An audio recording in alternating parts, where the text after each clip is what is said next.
आज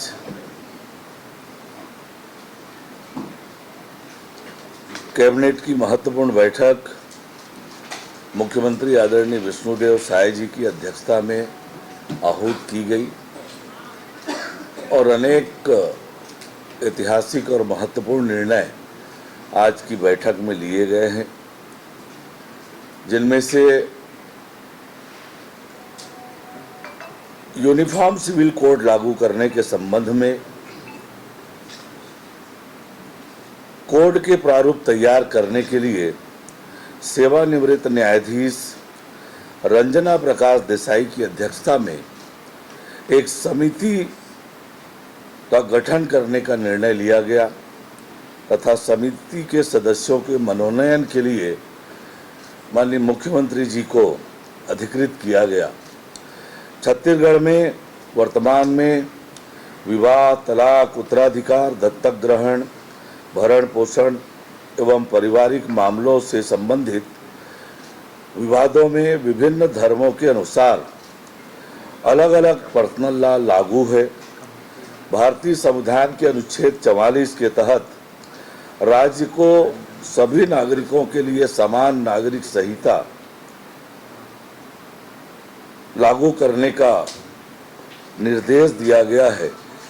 अलग अलग कानूनों के कारण वैधानिक प्रक्रिया में असमानता उत्पन्न होती है, जिससे न्याय प्रक्रिया जटिल होती है। ऐसे में कानून को सरल, एकरूप और न्यायसंगत बनाने के लिए यूनिफॉर्म सिविल कोड लागू करना आवश्यक माना जा रहा है, जिससे धार्मिक और लैंगिक समानता को बढ़ावा मिलेगा।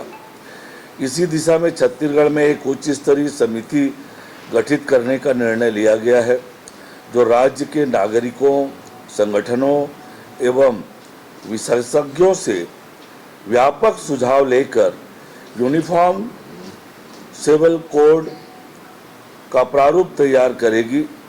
यह समिति वेब पोर्टल के माध्यम से फीडबैक भी आमंत्रित कर सकती है।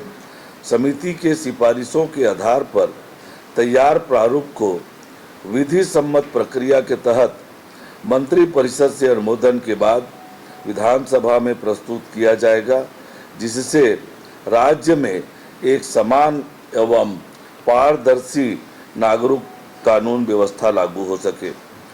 मंत्री परिषद ने महिलाओं के हित में एक महत्वपूर्ण निर्णय लिया है कि महिलाओं के नाम पर होने वाले भूमि रजिस्ट्रेशन पर लगने वाले शुल्क में 50% की कमी की जाएगी। इसका उद्देश्य महिलाओं को संपत्ति अर्जन के लिए प्रोत्साहित करना एवं उन्हें आर्थिक रूप से सशक्त बनाना है। इस निर्णय से सरकार को लगभग 153 करोड़ की राजस्व की कमी होगी, लेकिन महिला सशक्तिकरण के लिए इसे महत्वपूर्ण कदम माना जा रहा है। मंत्रिपरिषद की बैठक में राज्य के सेवारत सैनिकों, भूतपूर्व सैनिकों एवं उनकी विधवाओं के हित में एक महत्वपूर्ण निर्णय लिया गया, जिसके तहत उन्हें जीवन काल में एक बार छत्तीसगढ़ राज्य के भीतर 25 लाख रुपये तक के संपत्ति यानी भूमि या भवन क्रय करने पर देय स्टाम्प शुल्क में 25% की छूट प्रदान किया जाएगा। देश सेवा में समर्पित सैनिकों का जीवन प्रायः स्थानांतरण एवं अस्थायित्व से भरा होता है, जिसके बाद वह स्थायी निवास के लिए संपत्ति क्रय करते हैं। ऐसे में यह निर्णय उन्हें आर्थिक राहत प्रदान करेगा। मंत्रिपरिषद द्वारा छत्तीसगढ़ औद्योगिक भूमि एवं भवन प्रबंधन नियम 2015 में संशोधन के प्रस्ताव का अनुमोदन किया गया। इस संशोधन से सेवा क्षेत्र को आवंटन हेतु स्पष्ट वैधानिक पात्रता मिलेगी। भूमि आवंटन प्रावधानों में न्यूनतम एवं अधिकतम सीमा का तार्किक सामंजस्य स्थापित होगा। लैंड बैंक भूखंडों हेतु अप्रोच रोड का वैधानिक प्रावधान किया गया है। एनबीएफसी सहित वित्तीय संस्थानों को सम्मिलित करने से उद्योगों के लिए ऋण उपलब्धता के विकल्प बढ़ेंगे। कंपनियों में शेयर धारिता परिवर्तन से संबंधित प्रावधानों में व्यवहारिक स्पष्टता आएगी और ईज ऑफ डूइंग बिजनेस सुनिश्चित होगा। पीपीपी मॉडल के लिए स्पष्ट प्रावधान से निजी निवेश एवं औद्योगिक अवसंरचना विकास को प्रोत्साहन मिलेगा। छत्तीसगढ़ गौड़ खनिज साधारण रेत उत्खनन एवं व्यवसाय नियम 2025 में संशोधन को अनुमोदित किया गया। अब केंद्र या राज्य सरकार के सार्वजनिक उपक्रम जैसे Chhattisgarh mineral development corporation limited को रेत खदानें आरक्षित की जा सकेगी। इससे पट्टेदार के एकाधिकार के फलस्वरूप उत्पन्न रेत की आपूर्ति संकट में कमी आएगी तथा दुर्गम क्षेत्रों में रेत खदानों के सुगम संचालन सहित रेत की सुगम उपलब्धता सुनिश्चित हो सकेगी। मंत्रिपरिषद की बैठक में छत्तीसगढ़ गौड़ खनिज नियम 2015 में व्यापक संशोधन के प्रस्ताव का अनुमोदन किया गया। इस संशोधन का उद्देश्य खनन क्षेत्र में पारदर्शिता, नियंत्रण एवं राजस्व वृद्धि सुनिश्चित करना है। अवैध खनन को रोकना तथा प्रक्रिया का सरलीकरण करना है। गौड़ खनिज की ऐसी खदानें जो अकारण बंद रहती है अथवा शिथिल रहती है में कठोर प्रावधान लाया गया है।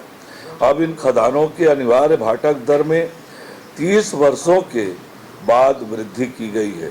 इन खदानों को व्यापक लैप्स घोषित किए जाने संबंधी कठोर प्रावधानों को नियमों में शामिल किया गया है, जिसके फलस्वरूप ऐसी खदानों का संचालन अनिवार्य रूप से किए जाने की बाध्यता सुनिश्चित होगी और खनिजों के अवैध उत्खनन, परिवहन, भंडारण पर कठोर दंड का प्रावधान किया गया है, जिससे न्यूनतम जुर्माना 25,000 रुपये निर्धारित किया गया है कि जो कि 5 लाख रुपए तक भी हो सकता है।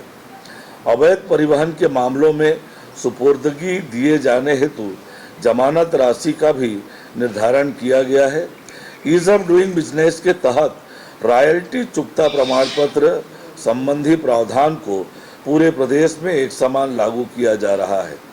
इसके अतिरिक्त उत्खनन पट्टों के समामेलन अनुबंध पश्चात भू प्रवेश एवं पर्यावरणीय शर्तों के अनुरूप संचालन जैसे प्रावधानों को भी सुदृढ़ किया गया है, जिससे खनिज संसाधनों के सुव्यवस्थित दोहन और राज्य के आर्थिक सुदृढ़ीकरण को बल मिलेगा। मंत्रिपरिषद द्वारा दुधारू पशु प्रदाय संबंधी पायलट प्रोजेक्ट योजना में समस्त सामाजिक वर्ग के हितग्राहियों को लाभान्वित किए जाने संबंधी संशोधन तथा एनडीडीबी के साथ निष्पादित एमओयू की संबंधित कंडिका में संशोधन का अनुमोदन किया गया। इससे अनुसूचित जनजाति वर्ग सहित सभी सामाजिक वर्ग के हितग्राहियों को लाभान्वित किया जा सकेगा, जिससे उनके स्वरोजगार और आय में वृद्धि होगी तथा प्रदेश के सर्वांगीण सामाजिक आर्थिक विकास में सहयोग प्राप्त हो सकेगा। मंत्रिपरिषद द्वारा राज्य में पशुओं को संक्रामक रोगों से बचाने हेतु आवश्यक प्रतिबंधात्मक टीका द्रव्यों की समय पर उपलब्धता सुनिश्चित करने के लिए नेशनल डेयरी डेवलपमेंट बोर्ड की subsidiary company Indian Immunologicals limited Hyderabad से टीकों की खरीदी किए जाने की अनुमति प्रदान की गई है। निविदा प्रक्रिया में पर्याप्त प्रतिस्पर्धा न बन पाने एवं जेम पोर्टल पर दर उपलब्ध न होने के कारण टीकों की समय पर आपूर्ति में बाधा आ रही थी, जिससे पशुओं का नियमित टीकाकरण प्रभावित हो रहा था।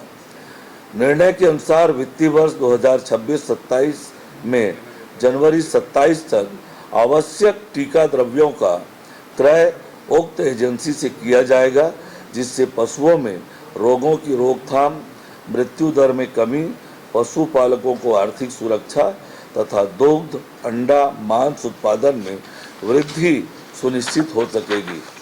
मंत्रिपरिषद की बैठक में एक महत्वपूर्ण वित्तीय प्रस्ताव को स्वीकृति प्रदान की गई, जिसके तहत मध्य प्रदेश राज्य पुनर्गठन अधिनियम 2000 के प्रावधानों के अनुरूप छत्तीसगढ़ एवं मध्य प्रदेश के बीच पेंशन दायित्वों के प्रभाजन के संदर्भ में छत्तीसगढ़ शासन द्वारा पूर्व वर्षों में किए गए 10,536 करोड़ रुपये के अधिक पेंशन भुगतान की राशि की वापसी पर सहमति दी गई।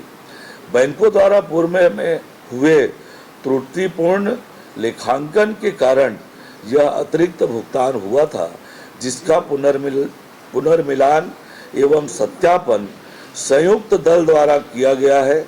प्रस्ताव के अनुसार मध्य प्रदेश शासन द्वारा 2,000 करोड़ रुपए की राशि वित्तीय वर्ष 25-26 में प्रदान की जा चुकी है।